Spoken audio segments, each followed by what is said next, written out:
বন্যা টুডুর কাছে শুনেছেন আপনারা, লড়াইয়ের ময়দান থেকে উঠে এসছে। আমাদের নেতা নেত্রী টালিগঞ্জের আর বলিউডের স্টুডিও থেকে উঠে আসে না। জমির লড়াই, যাদের পাট্টা ছিল পাট্টা কেড়ে নিয়েছে, তাদের লড়াই করে নাকে হ্যাঁ করে নাক খত দিয়ে এই প্রশাসনের জমির লড়াইতে নিজের ভূমিতে কৃষকরা তার নিজের অধিকার প্রতিষ্ঠা করেছে, তার প্রতিনিধিত্ব করতে এসছে। সে কি বলেছে ক্রিকেটের ভাষায়? আমি খুব বেশি ক্রিকেটের ভাবনা করি না। বলেছে উইকেট ফেলে দেবো 26-এ। আর আপনার শুধু বললে হবে যারা পেছনে আছে, কি উইকেট ফেলবেন তো? যখন আমাদের আদিবাসী ভাই বোনেরা লড়াই করছে, যখন গ্রামে যখন একটা হাতি ঢুকে যায়, সেই হাতিটাকে যাতে গ্রামে ঢুকতে না পায় তাকে আমরা আগুনটা পাশে জ্বালিয়ে দেওয়া হয়। আগুনটা যখন ধরে যায় তখন হাতিরা পেছু হটে যায়। তাই যখন প্রশাসনের লোক, পুলিশের লোক, মুখ্যমন্ত্রীর লোক এইভাবে গ্রামে আগুন ধরিয়ে তাদেরকে তাড়িয়ে পেছিয়ে হটাতে হবে, তাছাড়া আমরা বাঁচতে পারবো না।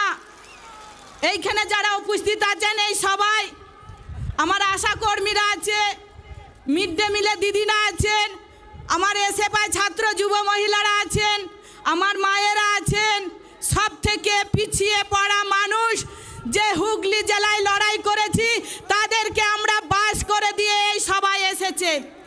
শুধু হুগলি জেলা নয়, প্রত্যেকটা জেলায় লড়াই হচ্ছে। মেদিনীপুরে জমি করা হয়েছে, বাঁকুড়াতে জমি করা হয়েছে, পুরুলিয়াতে হয়েছে, আর হুগলি জেলাতে লড়াই করে আমরা দেখিয়েছি আমরা পারি, লড়াই করতে আমরা পারি। শেষ দেখে আমরা ছেড়ে দেব। আমাদের লড়াই খেটে খামারে যারা বস্তি মানুষ আছে, খেটে খাওয়া মানুষ আছে, যারা দিন আনে দিন খায়, তাদের লড়াই। আমাদের রোজ কত জানেন? এই বিগেটে মঞ্চে বলতে চাই, শহরের মানুষ আমাদের কথা জানে না, আর গ্রামের মানুষ শহরের কি করছে আমরা জানে না। কিন্তু আপনাদের কাছে আমি বলতে চাই, আমার যে ভাইয়েরা আদিবাসীরা যারা কাজ করে মাঠে খেটে খায়, তাদের রোজ হচ্ছে 2 কিলো চাল আর 150 টাকা, 120 টাকা 2 কিলো চাল। তাই তো আমাদের বামপন্থী যখন সরকার ছিল তখন বলেছিল 100 দিনের কাজটা চালু করতে হবে, যারা ভূমিহীন মানুষ তারা খেটে খায়। ভূমিহীনদেরকে জমি দেওয়া হয়েছে, পাট্টা দেওয়া হয়েছে, বর্গা জমি দেওয়া হয়েছে 2011 সালে। সেই জমি লুটপাট করে নিতে শুরু করেছে, লুটপাট করে নিয়ে নিচ্ছে। আমরা দেখিয়ে দিয়েছি কিভাবে পুলিশকে তাড়িয়েছি, আমরা সেটা করে দেখিয়েছি। আমরা কিন্তু হারিনি। সবাই বলছে এত বিগেটে লোক জড়ো হয় কিন্তু ভোট বাক্স 0 হয়। ভোট বাক্স হচ্ছে আলাদা, আর মানুষের কাজে রুটি রুজির লড়াই হচ্ছে আলাদা। মানুষ কিনছে, ওনারা বলছে খেলা হবে, খেলা হবে। খেলা তো আমরাও করব, খেলা আমরাও করব, শেষ দেখে ছাড়বো। আমরা বলেছি ব্যাটও নেব, বলও করব, আর 26-এ আমরাও। নমস্কার, সুজিত চট্টোপাধ্যায় দিগদর্শন থেকে বলছি। স্পষ্ট কথায় কষ্ট নেই। বিধানসভা লোকসভায় বামেরা শূন্য। আসছে আগামী 26-এর নির্বাচন, সেখানেও কি একই ফল থাকবে, না বামেরা একটু ভালো ফল করবে? আপাত দৃষ্টিতে যা দেখা যাচ্ছে সেটা হচ্ছে গ্রাম্য এলাকায় যে সমবায় সমিতির নির্বাচনগুলো হচ্ছে সেখানে কিন্তু বামেরা বিপুল সংখ্যাগরিষ্ঠতা পাচ্ছেন। কোনো কোনো জায়গায় তৃণমূলের আমলে তৃণমূল সেখানে প্রার্থী দিতে পারছেন না। বিজেপিরও সেই অবস্থা, বিজেপিও অনেক জায়গায় প্রার্থী দিয়ে উঠতে পারেনি। বামেরা কখনো এককভাবে সংখ্যাগরিষ্ঠ হচ্ছে, বিশাল ব্যবধান হচ্ছে, আবার কখনো কখনো কংগ্রেসের সঙ্গে জোট করেও তারা জিতছেন। এই একই জিনিস আবার দেখা গেছে কিন্তু এই সাম্প্রতিককালের যে নির্বাচন হয়ে গেল, উপনির্বাচন কালীগঞ্জে, নদিয়ার, সেখানে কিন্তু বামেরা যে ভোট পেয়েছে, অর্থাৎ কংগ্রেস এবং বাম জোট, যদিও কংগ্রেসের প্রার্থী ছিল, এই জোট যে ভোট পেয়েছে গত নির্বাচনের থেকে 4,000 ভোট বেশি পেয়েছে। তবে এই 4,000 ভোট পাওয়া নিয়ে আত্মতুষ্টির কিন্তু কোনো জায়গা নেই। কিন্তু একটা জায়গা পরিষ্কার, সেটা হচ্ছে যে বিরোধী দল তৃণমূল এবং বিজেপি বলে আসছিল যে বামেদের তো দূরবীন দিয়ে নাকি এখন দেখতে হয়, মানে তারা এতটা খারাপ জায়গায় আছে। এবং বিধানসভায় শূন্য, লোকসভায় শূন্য, অর্থাৎ সংসদীয় রাজনীতিতে সত্যি কথাই সেখানে কিন্তু সংখ্যা একটা বড় ফ্যাক্টর। কত মানুষের সমর্থন রয়েছে, কত মানুষের সহানুভূতি রয়েছে, তার প্রমাণ হয় যে তারা নির্বাচনে আসন জিততে পারলেন কিনা। সেই জায়গায় কিন্তু বলতে হবে এই 2025 পর্যন্ত সিপিএমের ভাগ্যে কোনো আসন জোটেনি। তাহলে এই যে কালীগঞ্জ নির্বাচনে 4,000 ভোট বেশি পেল বাম কংগ্রেস জোট, সেটা কাদের ভোট ছিল? বামেদের নিষ্ক্রিয় ভোট ফিরে এলো? কংগ্রেসের নিষ্ক্রিয় ভোটগুলো ফিরে এলো? না তৃণমূল থেকে অতিষ্ঠ হয়ে ভোট ফিরে এলো? না বিজেপির ওই সাম্প্রদায়িক যে বিষ, সেইখান থেকে বাঁচবার জন্য সেখানকার মানুষ ফিরে এলো? এসব বিচার পরে হবে। এখন 26-এর নির্বাচনের দিকে তাকিয়ে প্রতিটি দল কিন্তু তাদের অস্ত্রে শান দিচ্ছে। ইতিমধ্যেই তৃণমূল নিজেদের জায়গা তৈরি করে নিয়েছে। সামনে পুজো আসছে, পুজোতে তারা একটা নতুন করে জনসংযোগের একটা জায়গা তারা তৈরি করে নিয়েছে। অনুদান দেবেন, তাদের এলাকায় মানুষ ঘুরবেন, এবং বড় বড় পুজো কমিটি যেগুলো তৈরি হচ্ছে সেখানেও ওই দলের নেতৃত্বের হাতেই সেই পুজোগুলো থাকছে। বিজেপিও তার সীমিত ক্ষমতার মধ্যে দুর্গাপুজোকে ব্যবহার করবেন। আর বামেরা কি করবেন? বামেরা যেটা করবেন সেটা হচ্ছে কিছু বইয়ের স্টল দেবেন। সরাসরি পুজোর সঙ্গে বা জনসংযোগের সঙ্গে সেরকম কোনো সম্পর্ক থাকবে না, সেটা আলাদা কথা, তাদের একটি আদর্শগত ব্যাপার। কিন্তু 26-এর নির্বাচনে কি অবস্থা বামেদের? বাম কি এই যে নির্বাচনগুলো জিতছে সেগুলোর কি আত্মতুষ্টিতে ভুগবে? অতীত কি বলছে এই নিয়ে একটা প্রতিবেদন দেখুন। বাংলার বর্তমানে প্রায় বিলুপ্ত এক বাম দল ওয়ার্কার্স পার্টির নেতা, প্রথম যুক্তফ্রন্ট মন্ত্রিসভার শিক্ষামন্ত্রী জ্যোতি ভট্টাচার্য 1986 সালের 22শে নভেম্বর দেশ পত্রিকায় লিখেছিলেন, পশ্চিমবাংলায় সিপিএম দলে 1977 সালের পর থেকে অনেক নতুন লোক যোগ দিয়েছেন, অনেক সমর্থক দেখা দিয়েছেন। এরা সকলেই সুবিধাবাদী নন, এবং 1977-এর আগে থেকে যারা ছিলেন না বা এখনো আছেন তারা সকলেই নির্ভেজাল মার্ক্সবাদী বিপ্লবী নন। কিন্তু 1977-এর নির্বাচনী সাফল্য এবং মন্ত্রিসভা টিকিয়ে রাখার ফলে প্রচুর লোক আকৃষ্ট হয়েছেন, যাদের সঙ্গে মার্ক্সবাদের সম্পর্ক নিতান্তই মৌখিক। মার্ক্সবাদী পার্টির কাজ গণবিপ্লবের নেতৃত্ব জোগানো। এখনকার সরকারি মার্ক্সবাদীরা বিপ্লবের নেতৃত্ব করতে আসেননি।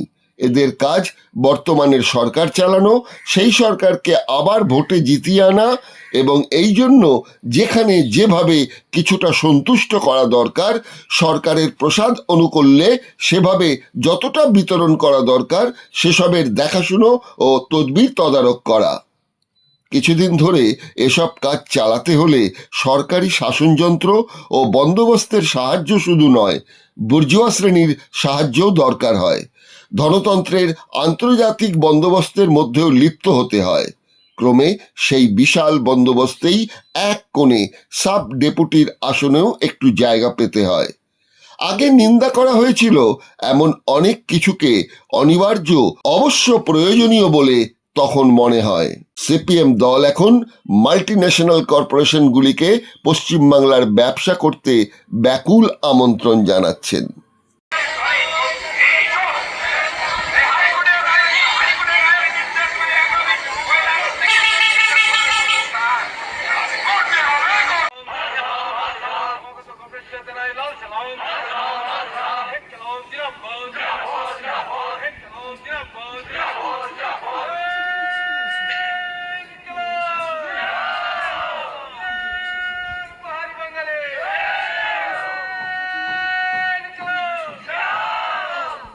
তো লোকের কাছে টাকা নিয়ে ঘর দেবো বলে তো টাকা তুলে ঘর দিচ্ছে না গরিব মানুষকে, সিপিএমে যোগদান দিলাম।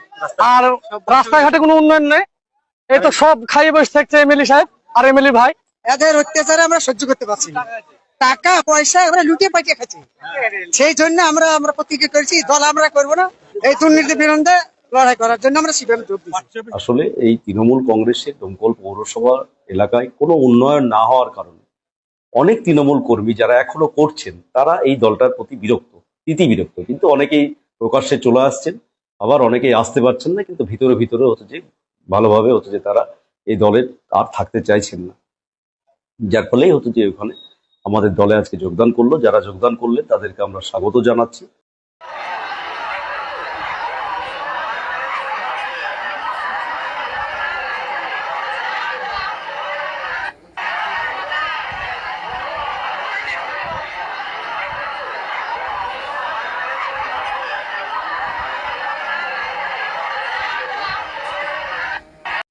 মুর্শিদাবাদে সমবায় ভোটে বাম কংগ্রেস জোটের বিরাট জয়, শাসক দলের ভরাডুবি।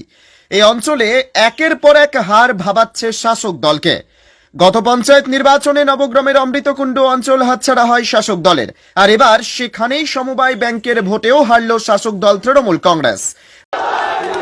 দেখছেন সমর্থকদের মধ্যে উচ্ছ্বাস ছড়িয়ে পড়েছে, একেবারে জিন্দাবাদ স্লোগানে গোটা জোটকমল চত্বর দেখছেন।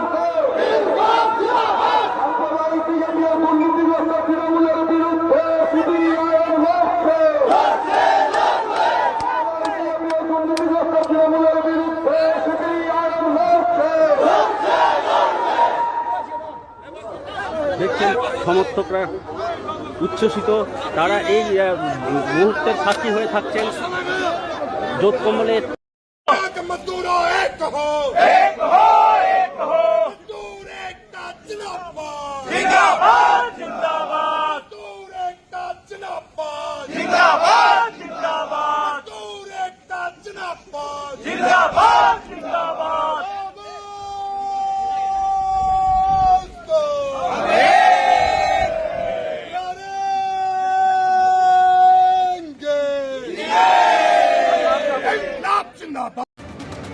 উত্তর 24 পরগনার দেগঙ্গা কৃষি সমবায় ব্যাংকের নির্বাচনে জয়ী হলো বামেরা। তৃণমূল প্রার্থী দিতে পারেনি। 50টির মধ্যে 44টি আসনে বিনা প্রতিদ্বন্দ্বিতায় জয়ী হয়েছেন বাম সমর্থিত প্রার্থীরা, এবং যেখানে তৃণমূল কংগ্রেস কোনো প্রার্থী দিতে পারেনি। দেগঙ্গার 13টি পঞ্চায়েত ও পঞ্চায়েত সমিতিও তৃণমূলের দখলে।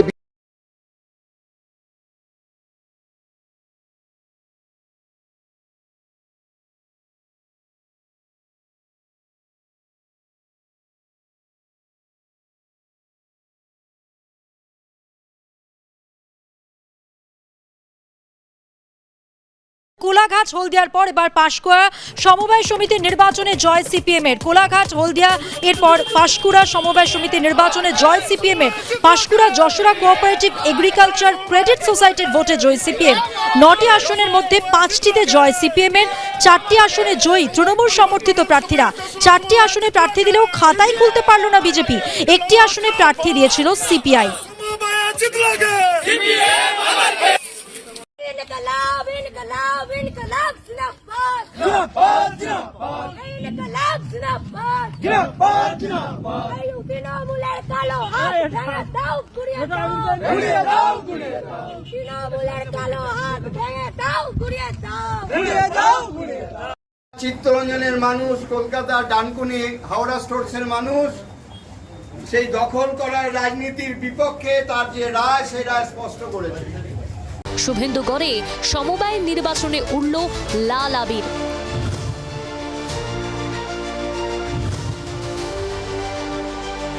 পূর্ব মেদিনীপুরের কাঁথি 3 নম্বর ব্লকের কুসুমপুর সমবায় কৃষি উন্নয়ন সমিতির নির্বাচনে 9টির মধ্যে 9টি আসনে জয় পেলেন বাম সমর্থিত প্রার্থীরা।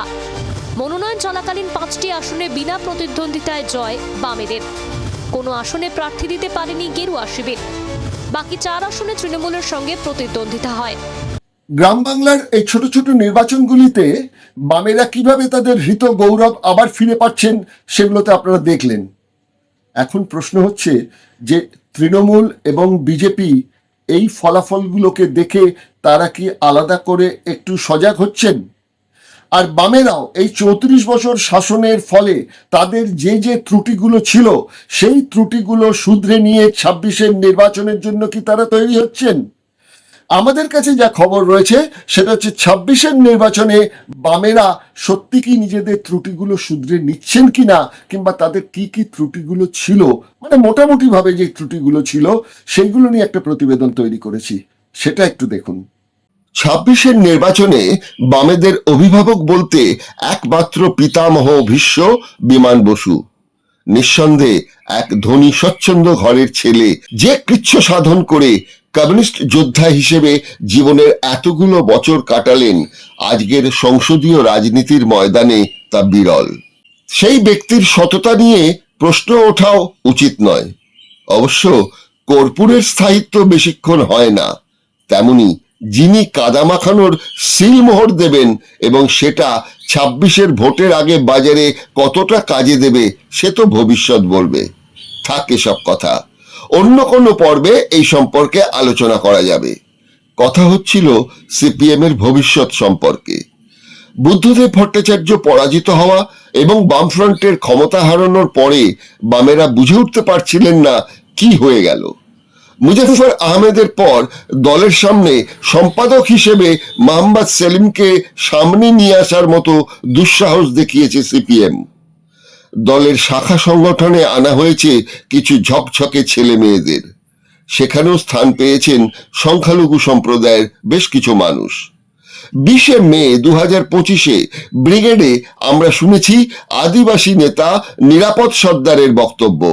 প্রথম শুনেছি সাঁওতালি ভাষায় সংগ্রামের ডাক, দিলেন বন্যা টুডু।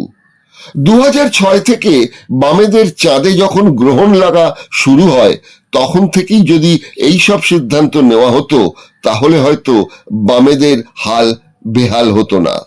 কিন্তু কলকাতা বিশ্ববিদ্যালয়ের প্রাক্তন উপাচার্য সুগত মার্জিত এই সময় পত্রিকার 17 সেপ্টেম্বর 2024-এ 8ম পৃষ্ঠায় উচ্চবর্গের রোষানল এবং সমকালীন বঙ্গ সমাজ শীর্ষক প্রবন্ধে লেখেন, অনেকেই বিশ্বাস করেন এবং গবেষণায় বারবার উঠে এসেছে, ভারতে কমিউনিস্ট আন্দোলন ও তার প্রভাব তেমনভাবে দানা বাঁধেনি, কারণ দলের অভ্যন্তরে উচ্চ নিম্ন ভেদ কমানো যায়নি। যদি উচ্চ শ্রেণী বলতে উচ্চবর্গকে বোঝাই, দেখব সেসব দলে হাতে গোনা নিম্ন বর্গের নেতা নেত্রী, হয়তো সশস্ত্র বামপন্থী দলগুলোর খানিকটা ব্যতিক্রম, কিন্তু গণতান্ত্রিক মূলধারার রাজনৈতিক পরিসরে ফারাক চোখে পড়ার মতন। সুগত মার্জিত আরো লিখেছেন, পশ্চিমবঙ্গে কোনোদিন বামফ্রন্টের সাফল্য আর নিম্নবর্ণের মানুষের আশা ভরসা, সামাজিক আত্মসম্মান ও সুরক্ষার বিষয়টির মধ্যে দীর্ঘস্থায়ী যোগসূত্র স্থাপিত হয়নি। বামপন্থী জীবন দর্শনে বিশ্বাসী বিখ্যাত মানুষেরা কতিপয় ছাড়া নিম্নবর্গীয় জীবনযাপন করেননি, বা দৈনন্দিন জীবনে তাদের তেমন কোনো ঘনিষ্ঠ বন্ধু অন্তত চোখে পড়েনি। ক্ষমতার চরম শিখরে খানিকটা অভাবের সংসার থেকে উঠে আসা এবং কালে কালে বিখ্যাত হয়ে যাওয়া রাজনৈতিক ব্যক্তিত্ব দাপিয়ে বেড়ালে উচ্চবর্গীয় মানসপটে কি ধরনের ধাক্কা লাগে সেটা বোঝা ঐতিহাসিকভাবে অসম্ভব ছিল। তৃণমূল ক্ষমতায় আসার পর বাংলার রাজনৈতিক সমীকরণ পাল্টাতে থাকে। সিপিএম এ থাকা সংখ্যালঘু ভোটের 90% তৃণমূলে যায়। ইতিমধ্যে 2014 সালে বিজেপি ক্ষমতায় আসার পর সেই মেরুকরণ আরো স্পষ্ট হয়ে যায়। হিন্দু মুসলিম বিভাজনে একাধারে ইন্ধন জুগিয়ে গেছে তৃণমূল এবং বিজেপি তাদের ভোট ব্যাংকের তাগিদে। এ ব্যাপারে উল্লেখ করা যায়, এই সময় পত্রিকায় 2018-তে 8 পৃষ্ঠায় centre for studies in social সায়েন্সের কলকাতার গবেষক বিজলী রাজ পাত্র লিখেছিলেন, এই যে মুসলমানদের প্রতি আম হিন্দুর এত অভিযোগ, এত রাগ, এর কারণ ঠিক কি? কোথায় এর উৎসমুখ? কোন প্রকারে তৈরি হচ্ছে এই বিদ্বেষ? এইসব প্রশ্নেরই চমকপ্রদ এবং বিতর্কিত এক উত্তর পাওয়া যায় ইরানের তাত্ত্বিক হামিদ দাওয়াসির ব্রাউন স্কিন হোয়াইট মাস্ক 2011 প্রকাশিত একটি বইতে। হামিদ সাহেবের স্পষ্ট বক্তব্য, প্রায় সমগ্র বিশ্ব যে আজ মুসলিমদের সন্দেহের চোখে দেখে, এর পেছনে মিডিয়ার একটা বড় দায় আছে। কথাটা মিথ্যে নয়। মূল মিডিয়ার দুর্গাপুজো, কালী পুজো নিয়ে যে অনুষ্ঠান তৈরি হয়, ঈদ মহরম নিয়ে কি কোনো অনুষ্ঠান তৈরি হয়? আদিবাসী বাঙালি ভূমিপুত্রদের হুল বা কোনো ব্রত অনুষ্ঠান নিয়ে কোনো অনুষ্ঠান হয়? কতজন সংখ্যালঘু মানুষ বিভিন্ন মিডিয়ার ওপর তলায় আছেন? 85% ভূমিপুত্র বাঙালির রাজ্য এই পশ্চিমবঙ্গে কত শতাংশ সংখ্যালঘু বা আদিবাসী এসটি এসসি ওবিসি মন্ত্রী আছেন? একটা একই ছবি ছিল বাম আমলেও। ফলে সত্যিকারের সংখ্যাগুরু এসটি এসসি ওবিসি আদিবাসী মুসলমান বৌদ্ধ খ্রিস্টানদের সঙ্গে সংসদীয় দলের নেতাদের সঙ্গে কোনো যোগাযোগ নেই। কিছু নেতা নেত্রী আছেন অবশ্য, তারা নিজেদের সংস্কৃতি ঐতিহ্য ভুলে এবং এদের উচ্চবর্ণের কাছে বাধা রেখে দলীয় আনুগত্য দেখিয়ে নিজের আখের গোছাচ্ছেন।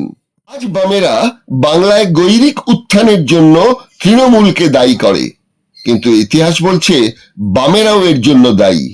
2004-এ লোকসভায় বাংলায় 42টি আসনের মধ্যে 35টি আসন নিয়ে বামেদের মোট আসন সংখ্যা ছিল 61। বাইরে থেকে সমর্থন দিয়ে বিজেপিকে রুখতে স্ট্র্যাটেজি নিয়েছিল সিপিএম ও বাম দলেরা, তাই তারা কংগ্রেসকে সমর্থন করেছিল কেন্দ্রে। উদ্দেশ্য ছিল অভিন্ন ন্যূনতম কর্মসূচি গ্রহণ। 4 বছরের মধ্যে কংগ্রেসের সঙ্গে সংঘাত শুরু। আবেগপ্রবণ প্রয়াত সিপিএম নেতা ও মুখ্যমন্ত্রী বুদ্ধদেব ভট্টাচার্য তো বলেইছিলেন, কেন্দ্রের সরকার আমাদের কথায় ওঠবোস করতে বাধ্য। এটা কোনো জোট সমর্থকদের ভাষা হতে পারে না। পরমাণু চুক্তি নিয়ে আপত্তি জানিয়ে বামেরা স্পিকার সোমনাথ চট্টোপাধ্যায়কে পদত্যাগ করতে বলে। বাস্তব জ্ঞান সম্পন্ন মানুষ সোমনাথ দলীয় নির্দেশ অমান্য করে স্পিকার পদ ছাড়েন না, ফলে এই বর্ষিয়ান নেতাকে বহিষ্কার করে সিপিএম। বামেরা সমর্থন তুলে বিজেপির ফিরে আসাকে প্রথম প্রশস্ত করে দিল। রাজ্যেও কংগ্রেসের সঙ্গে তৃণমূলের সখ্যতা বাড়তে শুরু করলো। 2009-এ বামেদের লোকসভা আসন 35 থেকে কমে হলো 15, তৃণমূল 1 থেকে হলো 19। রাজ্যের মানুষ প্রকাশ কারাতের হঠকারী তত্ত্বকে বাস্তবোচিত বলে মনে করলেন না, ফলে সিপিএম বিশ্বাসযোগ্যতা হারাতে থাকে। তার শেষ পরিণতি 2011 থেকে 2025। বিধানসভা লোকসভায় বামেরা 0। এরপর এ রাজ্যে কংগ্রেসের সঙ্গে জোট, কিন্তু দলের ওপর তলার সিদ্ধান্তের সঙ্গে নিচের তলার সংযোগহীনতার মাসুল গুনতে হয় বামেদেরই, বিশেষ করে সিপিএমকে। সদ্য কালীগঞ্জ উপনির্বাচন ও অনেক সমবায়ে জোট করে বামেরা সফল হচ্ছেন। সাধারণ মানুষ তৃণমূলের দুর্নীতি আর বিজেপির ধর্ম নিয়ে খেলার বিরুদ্ধে বাম কংগ্রেসকে বেছে নিচ্ছেন। একদিকে বিজেপি এনআরসি করে ও অন্যান্য অঙ্ক সাজিয়ে 26-এ বাংলা দখলের গেম প্ল্যান সাজানোর যথেষ্ট পরিকল্পনা করছে। অন্যদিকে তৃণমূলও বিজেপি জুজুর ভয় দেখিয়ে সংখ্যালঘু মুসলিমদের ভোটের 30% অটুট রাখতে চাইছে। তখন বামেরা 26-এর নির্বাচন কিভাবে লড়বেন সেই সিদ্ধান্তই নিতে পারছে না। নিঃসন্দেহে বাম জমায়েতে ভিড় বাড়ছে, খাতায় কলমে সদস্য বাড়ছে, কিন্তু সেখানে সমস্যার কথাও উঠে আসছে। সাধারণ মানুষের রোজগার কমছে, অধিকাংশ পেটের তাগিতে পরিযায়ী শ্রমিক হয়ে বাইরে যাচ্ছেন, আর যারা থাকছেন তাদের দুটি পেশা নিয়ে ব্যস্ত থাকতে হচ্ছে সারা দিন। তারা দলের কাজে সময় দিতে পারছেন না। যুব নেতৃত্বে মীনাক্ষী মুখার্জি আগুন পাখি নামে খ্যাত। এই মুহূর্তে যুব থেকে মূল দলে চলে গেছেন মীনাক্ষী। যুব দলে অনেক উজ্জ্বল মুখ আছেন বটে, তবে তারা এখনো মীনাক্ষীর শূন্যস্থান পূরণ করার মতন অবস্থায় নেই। এই প্রতিবেদকের সম্প্রতি মধ্য কলকাতার যমুনা ব্যাংকোয়েটে কংগ্রেসের সংখ্যালঘু সেলের একটি মিটিংয়ে উপস্থিত থাকার সৌভাগ্য হয়েছিল, কিন্তু স্বেচ্ছাসেবকদের কড়া নজর এড়িয়ে আমি সেখানে কোনো রকম ছবি ভিডিও বা কোনো রেকর্ডিং করতে পারিনি। কিন্তু স্মৃতির যে রেকর্ডিং, সেখানে কিন্তু ধরে রেখেছি কি কি ঘটেছিল। সেখানে উপস্থিত ছিলেন কংগ্রেসের বর্ষিয়ান সদস্য প্রদীপ ভট্টাচার্য, সেখানে ছিলেন এখনকার যিনি রাজ্য সভাপতি প্রদেশ কংগ্রেসের, তিনি হলেন শুভঙ্কর সরকার, তিনি ছিলেন দিল্লি থেকে এই সংখ্যালঘু যে সেল তার নেতৃত্বরা এসেছিলেন, এবং বিভিন্ন রাজ্য থেকে এসেছিলেন প্রতিনিধিরা। তারা কিন্তু তাদের বক্তব্য রাখলেন, নেতৃত্ব শুনলেন। তাদের বক্তব্যে যেটা উঠে এলো সেটা হচ্ছে যে এখানে কেন রাহুল গান্ধী আসছেন না, রাহুল গান্ধী এলে কিন্তু কংগ্রেস আরও অনেক শক্তিশালী হতে পারে। ঠিক একই প্রশ্ন কিন্তু 2024 লোকসভা নির্বাচনের সময় অধীর রঞ্জন চৌধুরী যখন প্রেস ক্লাবেতে মিটিং ডাকলেন, সেখানে কিন্তু দাঁড়িয়ে এই প্রতিবেদক অধীর রঞ্জন চৌধুরীকে প্রশ্ন করেছিল যে রাহুল গান্ধী আসছেন না কেন। জবাবটা খুব বুদ্ধিমত্তার সঙ্গে পরিচয় দিয়েছিলেন অধীর রঞ্জন চৌধুরী। তিনি বলেছিলেন তাকে তো অনেক রাজ্যে ঘুরে বেড়াতে হচ্ছে, পশ্চিমবঙ্গে যে কটা সিট কংগ্রেসের রয়েছে এবং বিশেষ করে বহরমপুরের আমার যে সিট রয়েছে সেখানে আমি আসতে বারণ করেছি। অর্থাৎ বহরমপুরের সিটে যে তিনি জিতবেন এই আত্মবিশ্বাস কিন্তু অধীর রঞ্জন চৌধুরীর ছিল। কিন্তু হলোটা কি, সেখানে কিন্তু বহিরাগত একজন এসে তাকে হারিয়ে দিলেন। অর্থাৎ হিন্দু মুসলিম ভোট যে বিভাজন হলো এবং সেখানকার জনগণ দেখলেন যে বিজেপির হাত থেকে যদি বাঁচতে হয়, সেখানকার সংখ্যালঘু ভোট তারা দেখলেন যদি বাঁচতে হয় তাহলে এখানে রাজ্য সরকার যাদের হাতে আছে তাদের ওপরই নির্ভর করতে হবে, কেননা কংগ্রেস কেন্দ্রেও নেই রাজ্যেও নেই, তারা এতই দুর্বল তারা আমাদের রক্ষা করতে পারবে না। ঠিক সেটাই হলো, অধীর রঞ্জন চৌধুরী হেরে গেলেন এতবারের সাংসদ হওয়া সত্ত্বেও। সেই মিটিংয়ে শুভঙ্কর সরকার এবং অন্য যে কেন্দ্রীয় নেতৃত্ব এসছেন তারা সব শেষে কিন্তু ওই রাজ্য প্রতিনিধিদের যে বক্তব্য এবং যে ক্ষোভ সেগুলো শুনলেন। তাদের মধ্যে আরেকটা ক্ষোভ ছিল, সেটা হচ্ছে যে এই 26-এর নির্বাচনের প্রস্তুতিটা কিভাবে নেব, আমরা এককভাবে লড়বো না সিপিএমের সঙ্গে আমাদের জোট হবে, একটু কিছু তো বলুন। কেন্দ্রীয় নেতৃত্বের তরফে যিনি ছিলেন তিনি কিন্তু ওই হ্যাঁ না বলে একটা সুন্দর করে পাশ কাটিয়ে এমন জায়গায় বললেন যে আপনাদের তৈরি হতে হবে, আমরা দেখছি কি করা যায়, এইসব কথা বললেন। শুভঙ্কর বাবু কিন্তু সেসবের মধ্যে গেলেন না। তিনি পরিষ্কার বললেন যে আমরা যে জোট করব বামেদের সঙ্গে, তিনি অবশ্য বামদের কথা উল্লেখ করেনি, তিনি বলেছেন আমি যে জোট করব অন্য দলের সঙ্গে, সেই অন্য দলকে তো দেখাতে হবে আমাদের শক্তি কতটা, তবেতেই তো তারা রাজি হবেন আমাদের সঙ্গে জোট করতে। আমরা যদি আমাদের ক্ষমতাটাকে না তৈরি করতে পারি তাহলে আমাদের সঙ্গে তারাই বা জোট করতে চাইবেন কেন। এই আত্মসমালোচনার সুর কিন্তু শুভঙ্কর বাবু পৌঁছে দিলেন তার জেলা নেতৃবৃন্দের কাছে। যাই হোক, এখন কথাটা হচ্ছে যে আমরা এখন দেখতে চাইছি যে সিপিএম এর কি অবস্থা, সিপিএম কি ডিসিশন নিচ্ছে। মাথায় রাখতে হবে যে বুদ্ধদেব ভট্টাচার্য এবার নেই, অভিভাবক বলতে একমাত্র বিমান বসু। অন্যদিকে কংগ্রেসের সঙ্গে জোট করার ব্যাপারে যিনি মধ্যস্থতা করতেন সেই সীতারাম ইয়েচুরিও কিন্তু আজকে প্রয়াত। এই মুহূর্তে তাহলে বামেরা কি ভাবছেন, কি করবেন, সেই প্রতিবেদনটা একটু দেখুন। নদিয়ার কালীগঞ্জ যদি বাম কংগ্রেসের জোটের অ্যাসিড টেস্ট হয় তাহলে বলতে হবে 4000 ভোট বাড়া মানে সংখ্যালঘু মানুষের একটা বড় অংশ তৃণমূল ছেড়ে বাম কংগ্রেসে আস্থা রাখতে শুরু করেছেন। কিন্তু বাম নেতৃত্ব এখনো দ্বিধায়। বলতে গেলে 26-এর নির্বাচনের মাত্র 6-7 মাস বাকি, এর মধ্যে 1 মাস চলে যাবে উৎসবে। রাজনৈতিক কাজকর্ম তখন বন্ধ থাকবে। তবে তৃণমূল আর বিজেপি এই দুর্গাপুজোকে দলের স্বার্থে কিন্তু পুরোপুরি ব্যবহার করবে। সেক্ষেত্রে বামেদের বইয়ের স্টল করে জনসংযোগ রক্ষা করতে হবে, যেটা তেমন লাভজনক হবে না। এই মুহূর্তে কে প্রথম কাছে এসেছি নিয়ে টানাটানি চলছে বাম ও কংগ্রেসে। আসলে বাম কংগ্রেসের সেতু গড়ার প্রথম কারিগর ছিলেন সাইফুদ্দিন চৌধুরী, যিনি দল থেকে বাদ পড়েন, পরে অসুস্থ হয়ে মারা যান। অভিভাবক সীতারাম ইয়েচুরিও ও রাহুল গান্ধীর ঘনিষ্ঠ সম্পর্ক দু দলের মধ্যে জোট গড়ে তুলত। এবার তিনিও নেই, ফলে কে বেড়ালের গলায় ঘন্টা বাঁধবে সেটাই প্রশ্ন। মনে রাখা দরকার, সম্পর্ক তৈরিতে দুহাতে তালি বাজাতে হয়। কালীগঞ্জে বাম কংগ্রেস যখন লড়ল তখন রাজ্য শাসক দলের হিংসার বলি হলো বাম সমর্থকের এক কন্যা তামান্না। তখন বাম দলের সম্পাদক মোহাম্মদ সেলিম গেলেন সেই সমর্থকের বাড়িতে সহানুভূতি জানাতে। কংগ্রেসকে কিন্তু সঙ্গে নিলেন না। প্রদেশ কংগ্রেস সভাপতি গেলেন নিজের উদ্যোগে আলাদা করে, মোহাম্মদ সেলিম যাওয়ার একটু আগে। পরেও বাম কংগ্রেসকে একসঙ্গে দেখা গেল না কোনো আন্দোলনে। এগুলো কি বাম কংগ্রেস বা দোদুল্যমান ভোটারদের কাছে ইতিবাচক প্রভাব ফেলবে? এগুলো কিন্তু ভাবতে হবে বাম দলগুলিকেই। স্পষ্ট কথায় কিন্তু কষ্ট নেই, তাই জন্য বামেদের কাছে আমার যে বক্তব্য সেটা হলে ভুলে গেলে চলবে না আপনাদের, যে তৃণমূলের আমলে কিন্তু আরএসএস এর সংখ্যা বেড়েছে, আরএসএস এর প্রতিষ্ঠান বেড়েছে, তাদের শাখা সংগঠন বেড়েছে, আর তার সঙ্গে সঙ্গে বিজেপির অন্য যে ধর্মীয় সংগঠনগুলো রয়েছে তারা জেলায় জেলায়, বিশেষ করে যেখানে মানুষ দারিদ্রতার নিচে রয়েছেন সেখানে গিয়ে তারা স্কুল খুলেছেন, সেখানকার মানুষ ছেলে মেয়েদের সেই সব স্কুলে পাঠাচ্ছেন। অটোমেটিকলি তাদের মধ্যে, সেই পরিবারগুলোর মধ্যে কিন্তু ওই আরএসএস বিজেপি সম্পর্কে একটা গৈরিক চেতনা তাদের মধ্যে তৈরি হচ্ছেন। সেগুলো কিন্তু সবই আমাদের এখানকার মুখ্যমন্ত্রী জানেন। মুখ্যমন্ত্রী জানেন যে এটা বাড়তে দিতে হবে, এবং কতটা বাড়তে দেবেন সে বাগানের মালি যেমন গাছের ছাটেন আর কি, বেড়ে গেলে ততটাই ছাটেন যতটা প্রয়োজন।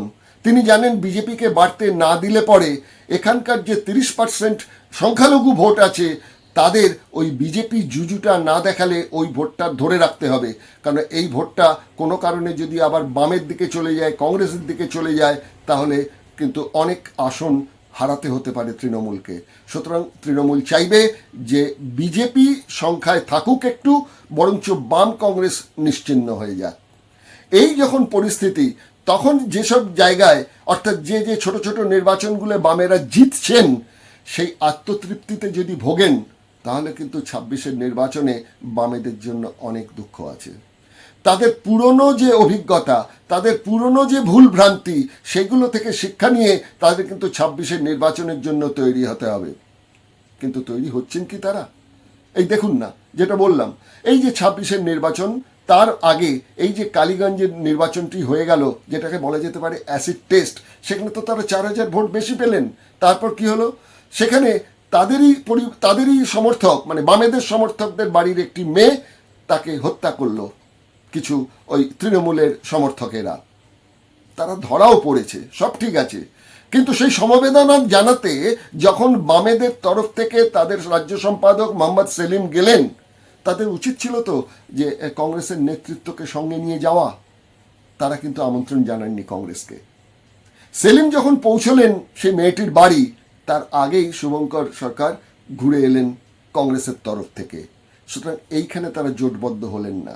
তারপরও ওই ঘটনার পরিপ্রেক্ষিতে যখন নানান রকম বিপ্লবী আর কি মিছিল মিটিং হচ্ছে, তারপরে এই আপনার কসবা কাণ্ডে নিয়ে যেগুলো হচ্ছে, সেখানে কিন্তু যৌথ মিছিল মিটিং এগুলো করা উচিত ছিল বাম কংগ্রেসের, যদি তারা ভেবে থাকে আগামী 26-এর নির্বাচনে তারা জোটবদ্ধভাবে লড়বে। কিন্তু এখনো পর্যন্ত সেটা তৈরি হয়নি। সেখানে ওই পেহলে আপ ঘটনা চলছে, এদিকে ট্রেন ছেড়ে হয়তো চলে যাবে। সেই জায়গায় দাঁড়িয়ে এই মুহূর্তে রয়েছে কংগ্রেস এবং বামেরা। আমি কংগ্রেসের প্রসঙ্গে আজকে আসছি না, বামেদের নিয়েই যখন এই পর্বটা তৈরি হচ্ছে, তখন বামেদের কাছে আমার বক্তব্য এটাই থাকবে যে আপনারা আর কত দেরি করবেন? এই পুজোর 2 মাস কেটে যাবে, তখন তো আপনাদের প্রচার করার জায়গা থাকবেন না। আপনাদের মোটামুটি প্রচার তৈরি করতে গেলে শুরু করতে হবে নভেম্বরের মাঝারি এবং শেষ সপ্তাহ থেকে। তারপর হাতে যে সময় পাবেন, তখন আপনাদের এই যে জোট হচ্ছে কি হচ্ছে না, এই ব্যাপারটাগুলো ঠিক করতে হবে। কারণ আপনাদের অনেক নেতারাও কিন্তু বলছেন যে এই জোট কখনো হয় কখনো ভেঙে যায়। এইটা কিন্তু মানুষের কাছে বিশ্বাসযোগ্যতা হারাচ্ছে। এই ব্যাপারটা কংগ্রেসের সমর্থকদের কাছেও তাই, বাম সমর্থকদের কাছেও তাই। আর যারা দোদুল্যমান থাকেন, যারা অবস্থা বুঝে ভোট দেন, তারাও কিন্তু সিদ্ধান্ত নিতে পারেন না, তারাও কিন্তু দিশাহারা হয়ে যান। এই ব্যাপারগুলো কিন্তু বামেদের মাথায় রাখতে হবে। সুতরাং এখনকার যে সাময়িক জ্বরগুলো হচ্ছে, মানুষের যে জনসমর্থন তারা আবার ফিরে পাচ্ছেন, সেই জায়গাটাতে আত্মবিশ্বাসে এবং আত্মতৃপ্তিতে না গিয়ে তাদের কিন্তু ঝাঁপিয়ে পড়তে হবে 26-এর নির্বাচনের ভালো ফল করার জন্য।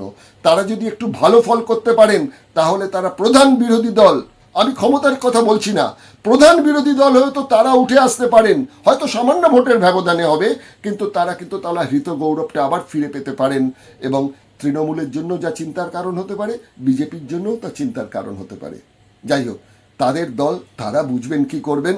আমরা সাংবাদিক হিসেবে যতটুকু বলার ততটুকু বললাম, এবং আমাদের বলার উদ্দেশ্যটা এটাই যে অনেক বাম সমর্থক আছেন, অনেক কংগ্রেস সমর্থক আছেন, এবং অনেক দোদুল্যমান ভোটাররাও রয়েছেন যারা আমাদের অনুষ্ঠানটা নিয়মিত দেখেন।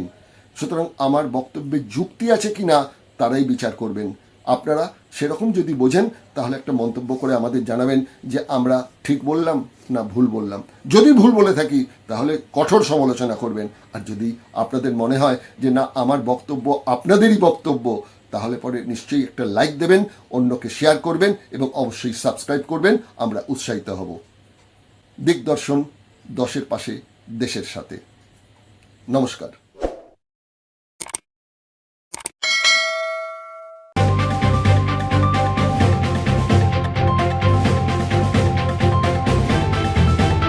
রংহীন সংবাদ আর অজানা তথ্যের জন্য দেখুন দিগদর্শন, দশের পাশে, দেশের সাথে।